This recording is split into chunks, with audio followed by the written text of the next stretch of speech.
Bu arada ben Horary kullanarak, Spor Astros kullanarak piyasada her ne kadar düşse de inse de ben çok ciddi kazandım. Bu tabii göreceli bir kavram, para kavramı. Yani bu, ama ben tekniğin çalışıp çalışmadığına bakarım. Ben orada DOT'u size açıyorum, kripto para mı diyorsunuz ama yani kripto para, içinizde kripto parayla da ilgilenen var. Ve ki bu olay burada da kullanabilirsiniz. Yok yani sen para kazanırken kullanmayacaksan Horary'yi. Bunu sen ne için öğreniyor ki? Öğrenme, bırak. Yani bu işi bırak, sen yapma yani. Çünkü neden? Ya arkadaşım, bunlar kalıptır yani. Abi sen bu işi öğrenemezsin bu kafayla. Buradaki mantığı anlamaya çalışın. Anlatabiliyor muyum? Sen kripto parayla ilgilenmiyor olabilirsin ama bunu başka yerde kullanabilirsin. Burada önemli olan kalıp öğrenmek. Yani derste sizin sorularınıza bakıyor olmamın veya bakmıyor olmamın bir anlamı yok. Kalıbı öğrenin, kalıbı. İşi öğrenin, işi. Balık tutmayı. Dolayısıyla işi öğrendiniz mi, önemli olan o. Venüs yanmak üzere. Venüs burada nereyi yönetiyor? Venüs burada, Türkiye'yi yönetiyor. Abo. Arkadaşlar şimdi ben size defineleri anlatayım önce. Define sorularında akrep defineyi gösterir. Plüto bir define göstergesidir. Eksantrik İlimler Akademisi'nde online astroloji eğitimlerimiz devam ediyor. Horary astrolojiden medikal astrolojiye, dünya astrolojisinden ilişkiler astrolojisine, finansal astrolojiden kendi geliştirdiğimiz astro trading teknik analiz yöntemlerine kadar birçok uzmanlık alanıyla eğitimlerimiz sizleri bekliyor. Derslerimize dünyanın her yerinden katılabilirsiniz. Eğitimlerimiz farklı içerikler üzerinden online uygulamalı olarak gerçekleşmektedir. Müfredatımızda bulunan konuları dilerseniz tek tek konular halinde veya hazırlık, temel, ileri, uzman, seviye sınıflarımızda full paket içerik olarak da öğrenebilirsiniz. Katılımcılar pekiştirmek istedikleri konularda tekrar derslerimize ücretsiz olarak da katılabilirler. Kampanyalarımızdan faydalanmak ve detaylı bilgi için 0543 297 55 30 numaramızdan hemen arayın. Instagram hesabımızdan ve web sitelerimizden bizi takip edebilirsiniz. Kripto para piyasasında özellikle sondan geliyorum sorulara. Benim sorduğum sorulara önce bir yapalım. Kripto para ya da bir şeyi soracağınız zaman. Mesela ben bunu sordum 3 Mart'ta. Bu arada ben Horary kullanarak, Spor Astros kullanarak piyasada her ne kadar düşse de inse de ben çok ciddi kazandım. Bu tabii göreceli bir kavram, para kavramı. Yani bu, ama ben tekniğin çalışıp çalışmadığına bakarım. Burada ben şimdi tekniği kontrol ediyorum. Yani teknik çalışıyor mu? Mesela DOT zirveye koşar mı diye dedim. DOT'a yatırım yapmak üzereydim. Yani DOT'u tutuyorum. DOT biliyorsunuz, Polkadot. Burada arkadaşlar ben DOT'tan kazandım ama buraya göre diyor, risk var. Ben soruyu nasıl sormuşum? Bu DOT zirveye koşar mı? Şu andaki duruma göre ilk hamle bakın DOT burası olmuş oluyor. Değil mi? Çünkü DOT benim rakibim değil. DOT benim takımım yani. Ben çünkü DOT almayı düşünüyorum. DOT'tan yanayım. Yani DOT zirveye koşacak mı? Burada bakıyorum, bakın soruyu sorduğumda DOT burada. DOT'un göstergesi Satürn burada. Şimdi ikinci evde olması kısıtlama ile ilgili bir gündem veriyor. Durumun göstergesine bakıyorum. En tepe MC başarı noktası. Mars burada arkadaşlar. Mars burada. 29 derecede olması durum birazdan değişecek diyor. Yani durumu değişecek diyor ama ilk hamle 3 derece Ay Akrep. İlk hamle neymiş arkadaşlar? 3 derece Akrep olması. Yani ben o anda zirveye koşar mıdaki kastım şuydu yani. Yani DOT kendini kurtaracak mı? Yani en tepeye çıkacak mı bugün? Çünkü ona göre bütün her şeyimi DOT'a koyacağım yani. Tamam mı? Yani bütün o anda 10 bin lira sermayem var. 10 bin lirayı direkt DOT'a kapatacağım. Ve akşama kadar bekleyeceğim. Yani kastım oydu. Yani günlük soruyorum yani. O gün biz tepeye varır mıyız? Burada baktım, ilk hamle DOT'ta ilk hamle kare geldi. Evet, gerçekten de yatırmadım, bekledim orada.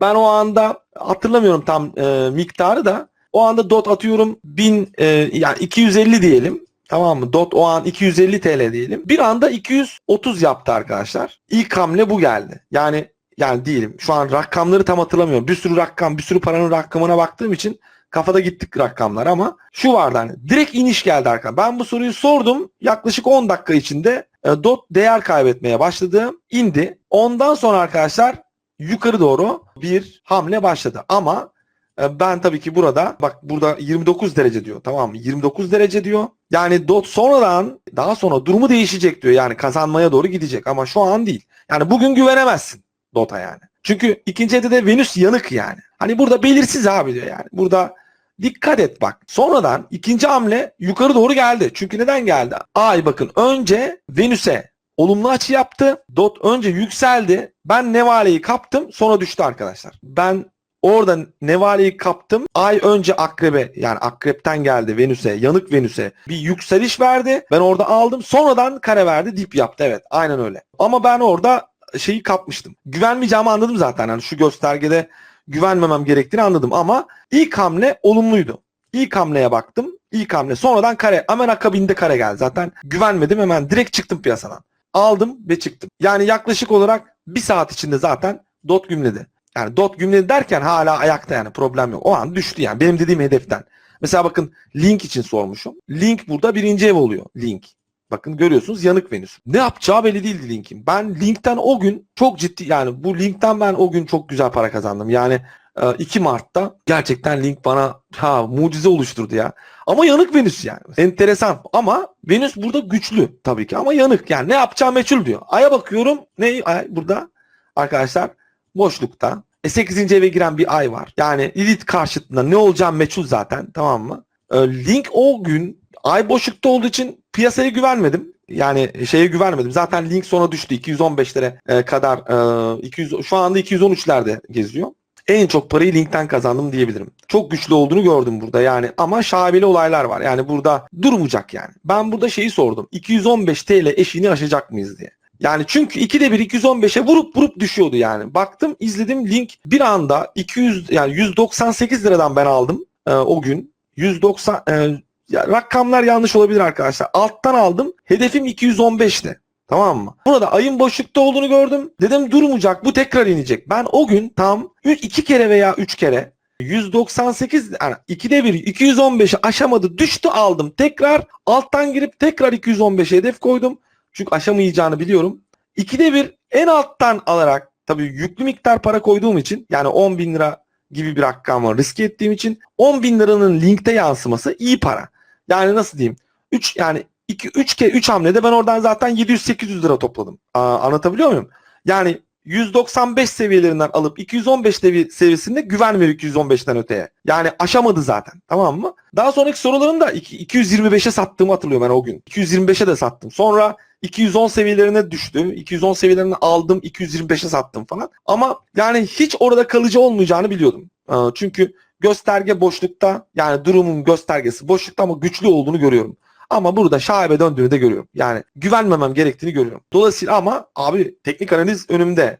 Yani bu 2'de 1 bugün, o gün boyunca kaç kez 198 seviyelerini gerileyip 215'ten çakıldı yani. O gün yaptığı en büyük 225'ti. 223.48 mi öyle bir şey hatırlıyorum, yanlış hatırlamıyorsam. Orada satan benim zaten. O mumun ucu benim. Yani orada ben sat. Yani öteye güvenmeyeceğimi biliyorum zaten. Hani direkt sat verdim emri. Yani zaten hani hedefi başta belirliyorum. Orada destekleri görüyorum. Yani destek veriyorum. Destekleri görüyorum. O desteği aşacak mıyız diye. Aşamayacağımızı da buradan görüyorum. Yani bu şekilde kullanabilirsiniz arkadaşlar. O anda güvenmemeniz gerektiğini, ama destek ve direnç eğer orada güçlüyse, ki zaten güçlü görünüyor burada. Ben oradan ani kazanç sağladım arkadaşlar. O da şu: Venüs'ün burada Uranüs'e olumlu gidiyor olması hani güzel. Yani kripto paralarda böyle kullanabilirsiniz arkadaşlar. Şu enteresan sorularımız var. Kalıp öğretiyorum size. Yani çünkü bir sürü kalıp var. Farkındaysanız sizin elinizde şu an paket derslerde birçok çeşit soru var. Tamam mı?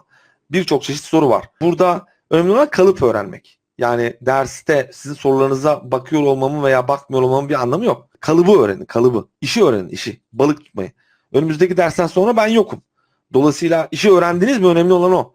Burada yani işin tekniğini anlayın. Anlatabiliyor muyum? Ben orada DOT'u size açıyorum, kripto para mı diyorsunuz ama yani kripto para, içinizde kripto parayla da ilgilenen var. Ve ki bu olay burada da kullanabilirsiniz. Yok yani sen para kazanırken kullanmayacaksan Horari'yi, şeyde kullanmayacaksan, bunu sen ne için öğreniyor ki? Öğrenme, bırak. Yani bu işi bırak, sen yapma yani. Çünkü neden? Arkadaşım bunlar kalıptır yani. Teknik öğreneceksin, anladın mı? Her gün hoca olmaz ki. Sen işi öğrendin mi, bu önemli olan bu. Şimdi ABD'de yaşamak benim için uygun mu? Bu bir kalıp mesela. Tamam mı? Şimdi tabii ki arkadaşınız bunu sormuş. Ben bunu kalıp olarak derse getirdim. Şimdi tabii şöyle düşünebiliriz. Bu benim sorum değil, bakmayın. Yani abi sen bu işi öğrenemezsin bu kafayla. Çünkü neden? Şimdi bu arkadaşınızın sorusu belki. Sizi ilgilendirmiyor olabilir ama buradaki mantığı anlamaya çalışın. Anlatabiliyor muyum? Sen kripto parayla ilgilenmiyor olabilirsin. Ama bunu başka yerde kullanabilirsin. Başka şekilde kullanabilirsin. Kalıbı öğrenin. Tamam mı? Şimdi burada ABD'de yaşamak benim için uygun mu? ABD'de yaşamak benim için uygun mu sorusuna Soruyu soran zaten burada. SS. Güneşe bakıyorum. 8. evde olması bir kere kastettiği yer ya da güneşin 8. evde olması arkadaşlar durum biraz vahim. Çünkü ABD'de yaşamayı soruyor. Şimdi oraya da bakacağım. Hani kalıba bakacağım. En alttaki kalıba bakacağım. Burası. Hani adreslere bakacağım. O ayrı mevzu. Çünkü kişi vatan seyrinden bahsediyor. Yani kişi şu an Türkiye'de. Çünkü Uşak'tan sormuş arkadaşımız bu soruyu. Yani şu an Türkiye'de olduğuna eminiz. Adamın Türkiye burası. Adamın vatanı burası. Toprak, arazi, arsa, ev, yuva. 4. ev adam diyor ki ben buraya gideceğim. Anti vatan yani tezi yani karşısı. Ben buraya gideceğim. Ora neresi? Yani orası nasıl?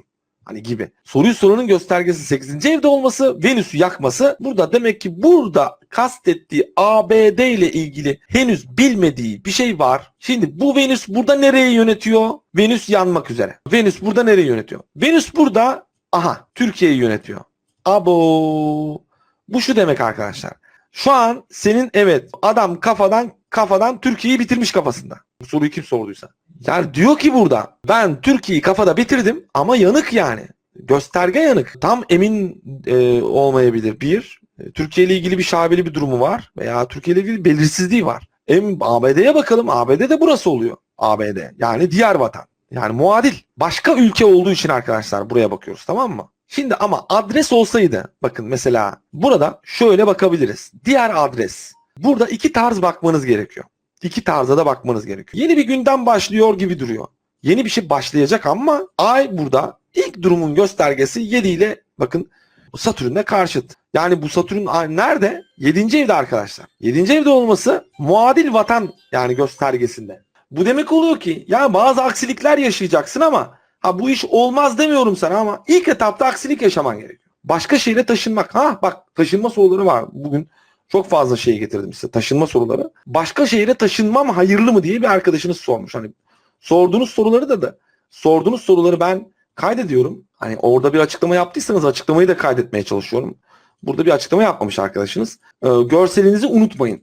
Yani soruyu sordunuz. İzmir'den sormuş bu arkadaşınız bu soruyu. Başka şehire taşınmam hayırlı mı diye sorulan soruda 3 derece Başak açılıyor. Merkür'e bakıyorum.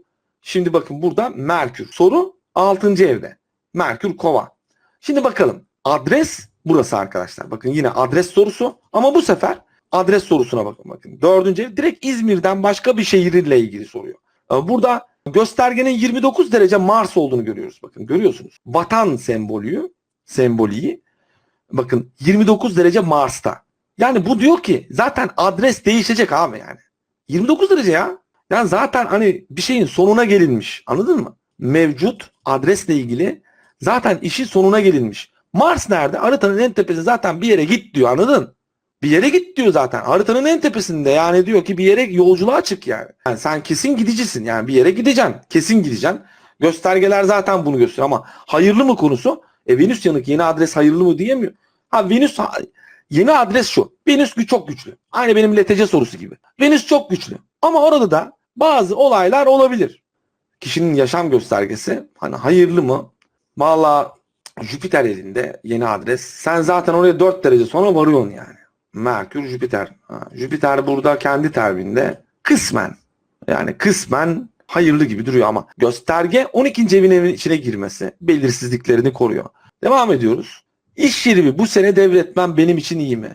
İş yerini devredecek olan arkadaşımız. Burada baktığımız zaman kişinin göstergesi Venüs. Yanık olması, Kova burcunda iş yerini devretmesiyle ilgili göstergenin yanık demeyelim de zararlar altında.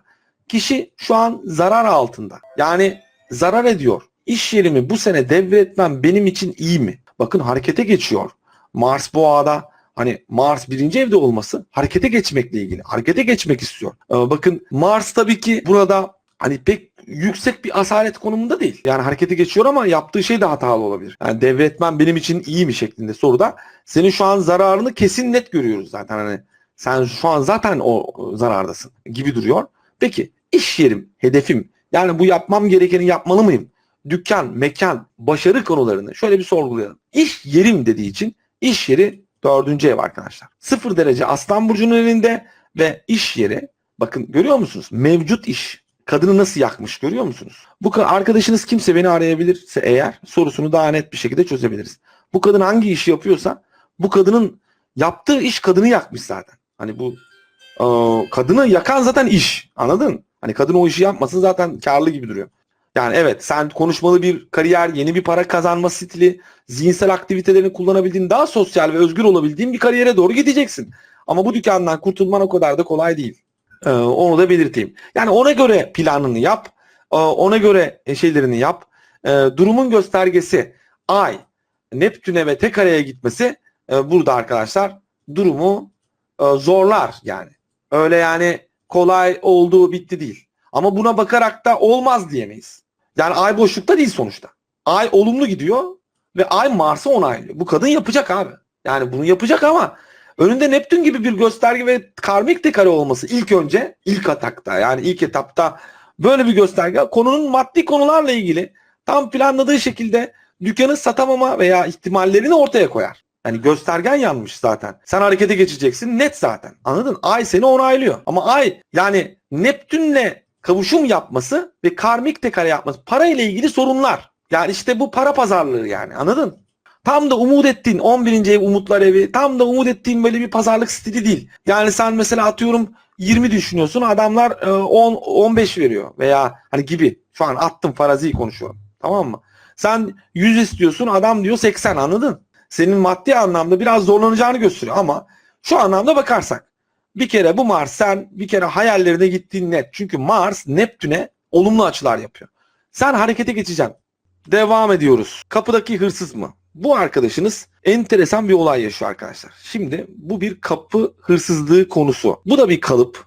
Aslında karşındaki kişiyi sorguluyorsun. Bakın burada diyor ki genç bir delikanlı, ben bu soruyu derse konu almak istiyorum. Hani kitabıma bile konu almak istiyorum. Hani bu kişi, Allah razı olsun, bana böyle sorular sorun ya. Vallahi billahi kitabı bitireceğiz sizin sayenizde. Ben yani enteresan sorular geliyor. Aynı zamanda ben Horary sınıflarımın hiçbirinden ayrılmam. Yani iş bitti, eyvallah demiyoruz arkadaşlar. Şöyle diyeyim ben size. Şu anda biz teknik kitap hazırlıyoruz. 3.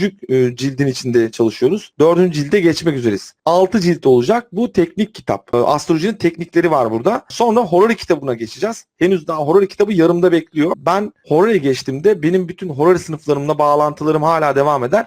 Sizlerle de olacak, devam edecek. O döneme geldiğimizde sizlerle iletişime geçeceğim ve hepinizi bir yere toplayacağım ve elinizde bulunan soruları isteyeceğim arkadaşlar. Bana kitabı bitirmemde güzel sorularınızla fayda verirseniz çok ama çok sevinirim. Böyle bir düşüncem var. Bilginiz olsun. Çünkü tek ben sorarsam, tek benim de çok fazla sorum var. Ya benim de elimde çok, yani 3000'in üzerinde sorum var kayıtlı. Hani sizin zaten sınıflarınızda kayıtlı olan soruları hep kaydediyorum derslerde işlediklerimiz, ama normal sorduğunuz soruları lütfen kaydedin arkadaşlar. Belki dediğim gibi bir arkadaşınıza ışık tutar, kitabımızı alırız. Çok böyle enteresan sorular istiyorum. Şimdi arkadaşlar bakın, ASC, şimdi soruyu soran arkadaşınız burada. Soruyu soran bu. Soruyu soran arkadaşınız Jüpiter. Bakın görüyor musunuz? 2. evde Ay nasıl da tetikliyor arkadaşlar. Bakın tak vuruyor hemen. Ver diyor yani, tamam mı? Ama karşındaki kişiyi soruyorsun. 7. ev hırsızlar, açık düşman. Bakın gizli düşman bölümünde 12. evde ASC'nin, yani DSC'nin dispozitörü Venüs'ün Yay burcunda 1 derecede olduğunu gösteriyor. Yani ASC'yi temsil eden yerde komşuluk göstergesi sağlam ama kişi bir şeyleri tanımıyor ve farkında değil. Yani yeni adresinde bir şeylerin farkında değil. Bazı dönen olayları bilmiyor.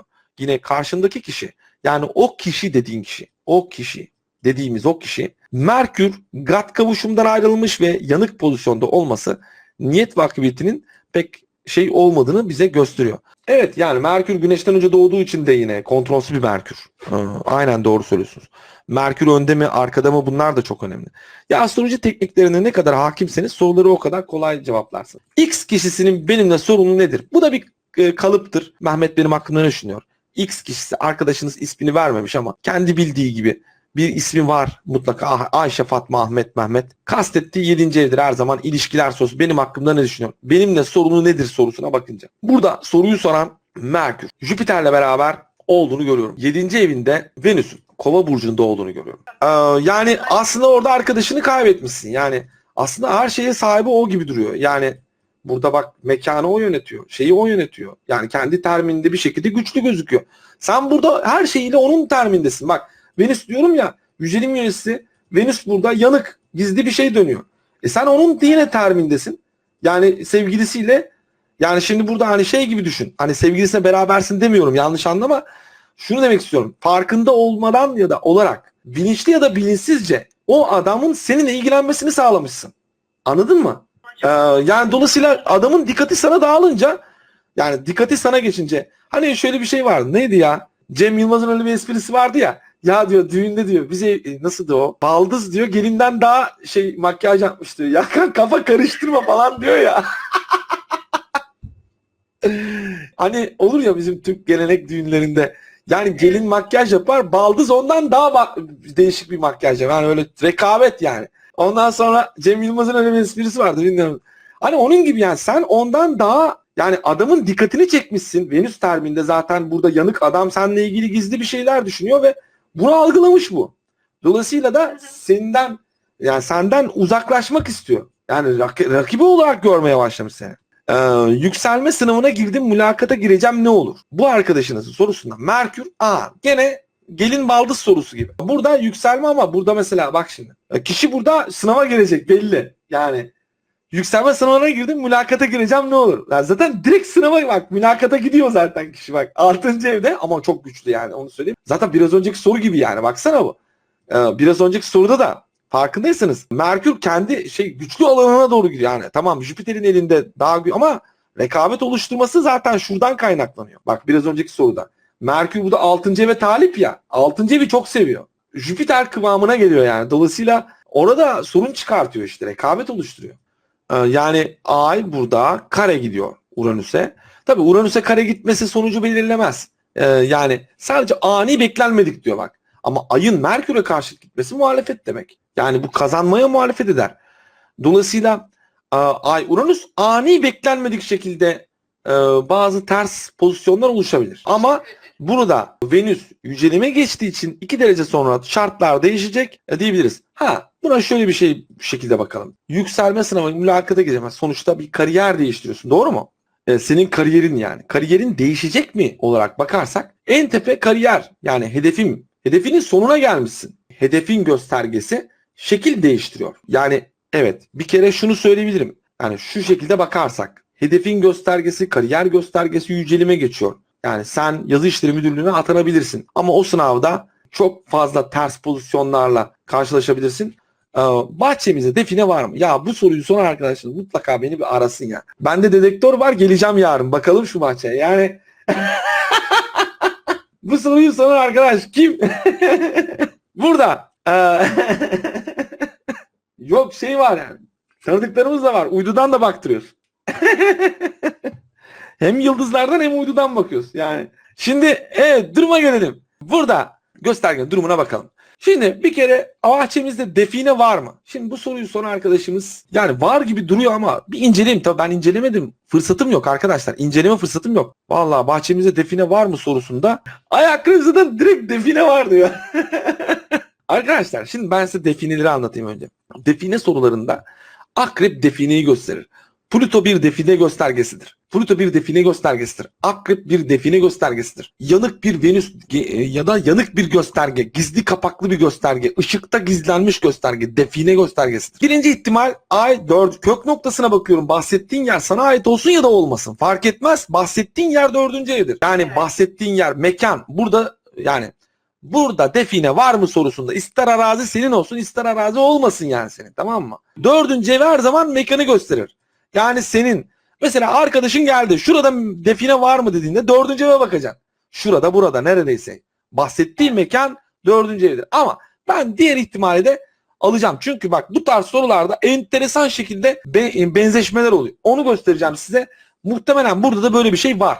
Bir inceleyelim bakalım. Babanın mı? Dedenin mi? Buralardan da giderek oraları bul, yapıştır ve oradan da durumun göstergesini aynı yerde, aynı şekilde bu çözdüğüm gibi çözebilirsin. Burada her zaman biz hedefi alıyoruz zaten. Hedefte ne var? Bunun göstergesi zaten. Ben burayı çıkarabilecek miyim göstergesine baktığımız zaman hani oranın güçlü olduğunu görüyoruz. Oranın bunun hakimiyetinde olduğunu görüyoruz. Soruyu soranın hakimiyetinde olduğunu görüyoruz. Bir de soruyu soranın mekana yakınlığını görüyoruz. Aynı şekilde o soruyu, o buranın mekanının sahibi olduğunu görüyoruz ve mekanda gizli bir şey olduğunu görüyoruz. Burada kesin bir şey var. Bu arkadaşınız için çok üzgünüm. Geçmiş olsun. Allah şifa versin. Yeğenim yürüyebilecek mi? Sanırım şöyle bir sorun var. Bakayım, yeğenim omurilik felci, doğuştan yürüyemiyor. Yürüme ihtimali var mı? Şimdi burada umarım inşallah yürür. Burada Allah şifa versin. Merkür. Burada soruyu soran. Dolayısıyla yeğenini soruyor. Şimdi 2 tane göstergemiz var. Abimin kızı da burada. Jüpiter'e bakıyorum. 9. evde. Güneş'e bakıyorum arkadaşlar. En tepe noktada. Evet. En tepe nokta Venüs'ü yakmış durumda. Şimdi yakın çevremin göstergesi, yani yeğenimin göstergesi. Buradan baktığımda bir şeyi yakıyor. Venüs'ü yakıyor. Belirsizleştiriyor. Venüs burada nereyi yönetiyor? Hemen bakalım arkadaşlar. Venüs burada 12. evi yönetiyor. Venüs burada 5. evi yönetiyor. Evet, 5. ev ve 12. ev. 12. ev, yani burada 12. ev hastalıklarla ilgili. 5. evde arkadaşlar hayata gelmekle ilgili. Doğmak ya da kendini ifade etmek, ego, kendini ortaya koymakla ilgili. Venüs'ün çok güçlü olduğunu, ancak göstergenin yanık olması bu işin yani belirsiz bazı sorunlarla durumun şey olduğunu gösteriyor. Ama MC başaracak mı? Yürüyebilecek mi sorusunda yürüyebilecek mi MC'dir. Her zaman yapabilecek mi? Olabilecek mi? Sorularında MC'ye bakacaksın. MC her zaman hedef ve başarı. Baktığımız zaman MC'nin bir derece sonra durumun değişeceğini ve burada kişinin göstergesinin, yeğenin göstergesinin veya burada doktorun göstergesinin yeğenle birlikte olması ihtimalinin ortaya koyar. 9. evde olması gayet rahat. Bakın Mars burada 12. ev. Hiç sevmediği bir yerde. Yapamıyorum diyor. ASC'yi Mars terminde ve bakın 1. evin burcunun üzerine geçiyor. Bir gelişme olacak ama hala 12. evde devam ediyor yani. Mars 1. eve ulaşana kadar iş biraz zor. Ama bunu pes etmemesi gerekiyor yani. Bunu görüyoruz yani durumda. Bu var arkadaşlar. Çok güzel, şanslı bir konum var. Doktor konusunda çok şanslısınız, onu söyleyeyim. Şans noktasının doktoru ve çocuğu göstermesi açıkçası burada hani ikisi için de çok şanslı bir buluşma diyebilirim. Bu anlamda diyebileceklerim bunlar. Göstergelere devam ediyoruz. Çalışma iznim gelecek mi? Sorusuna. Soruyu soran arkadaşınız Ay. Akrep. Çalışma iznim. Çalışma burası arkadaşlar. Evet, işle ilgili soru kalıplarından bir tanesi. İşi soruyor arkadaşınız. 5 ay önce başvurmuş. Pandemiyle ilgili ertelemelerde bulunmuşlar. Bir sürü ıngırtık zıngırtık işle uğraşmış ve burada ki olumsuz çıkacak olan sonuç, eğer olumsuz çıkarsak ihtimal bazı belirsizlikler var görünüyor ama birlikte inceleyeceğiz. Gösterge Ay Akrep'te, dolayısıyla Ay Boğa burcunda yüceldiği için Akrep burcunda zarar konumunda. Dolayısıyla temel bir asalet bu ama Ay 5. evde olması gayet rahat, yani güzel alanda görünüyor. Yani tamam, en tepeyi başarıya okey giden bir gösterge, Güneş'e okey gidiyor bu ay ama yani bu zaten daha önceden, yani Ay burada Venüs'ü okeylemiş daha önce. Ne demek bu? Yani bu şey, hani iznim gelecek mi? Hani izin gelmeden çalışmakla ilgili gibi bir şey yani bu. Gizli çalışmakla ilgili yani. Yani bu gizli sanki çalışıyor orada. Yani hani gizli duracağım. Yani çalışma iznim yok ama çalışmaya devam ediyorum gibi bir şey. Yani çalışma iznini onaylamıyor ama valla başarıyı onaylıyor, onu söyleyeyim. Gizli kapaklı çakılı işte yani. Boşanacak mıyız? Bu bir kalıp arkadaşlar. Tabii bütün hepsi kalıp aslında bakınca. Boşanacak mıyız? En çok sorulardan bir tane, soru kalıplarından bir tanesi. Boşanacak mıyız? Yani kalıp olarak baktığımızda burada soruyu soran var. Bu da kastettiği eşi yani. Bu da ilişkinin tepesi. Yani bu ilişki ne olacak yani? Şimdi ilişkiye baktığımızda Ay Yengeç. Akrep'te biraz önceki gibi ya bu. Boşanacak mı sorusuyla vize gelecek mi sorusu aynı şey. Çalışma iznimle. Vallahi aynı ha. Soru aynen ona öyle geçiyor. Yani şöyle diyeyim ben sana arkadaşım. Yani sizin yani ilişki, senin gösterge, yani sen birkaç dakika sonra eşine dalacak gibi duruyorsun. Onu söyleyeyim. Ya ama eşin çok güçlü. Ya sen burada biraz hani çok böyle aşkperest bir durumda duruyor olabilirsin. Soruyu soran arkadaşım. Yani burada bir şey var yani. Seni rahatsız eden bir şey var.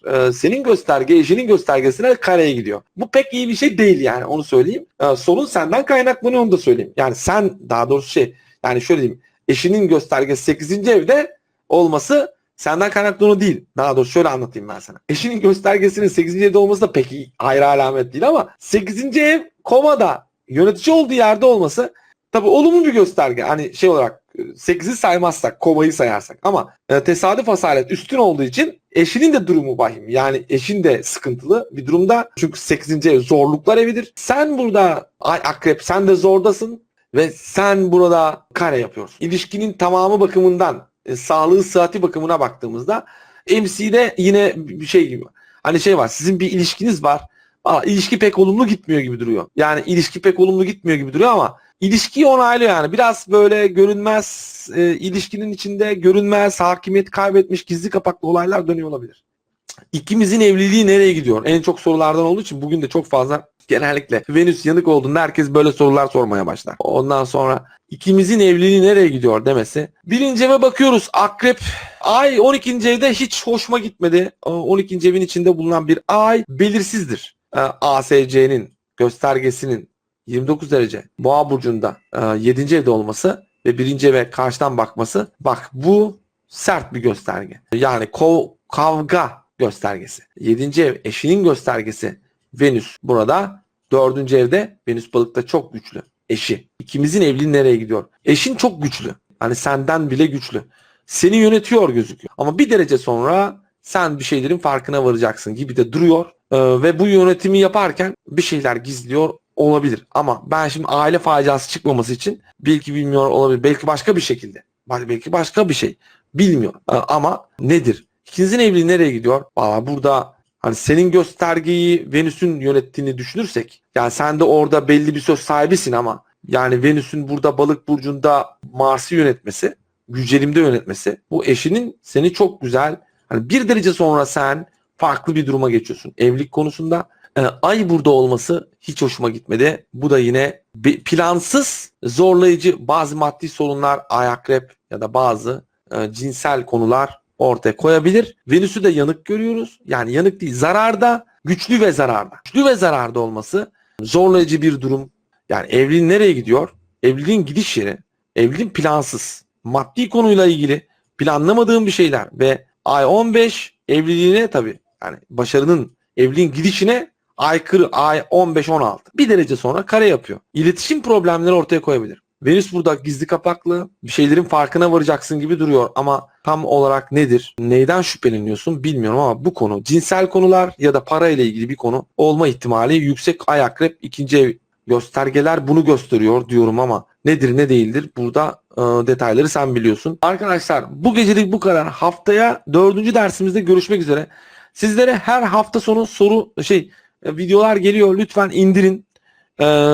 Eksiklerinizi tamamlayın. Herhangi bir zorluğu bana mail gelmedi diyen arkadaşlarınız Batıkan'da görüşebilirler. Hülya'nın bu ara işleri çok yoğun. Arkadaşlar kendinize çok iyi bakın. Allah'a emanet olun. Haftaya görüşmek üzere. 4. dersimizde yine sizin sorularınızla birlikte olacağız. Hayırlı geceler arkadaşlar. Görüşmek üzere.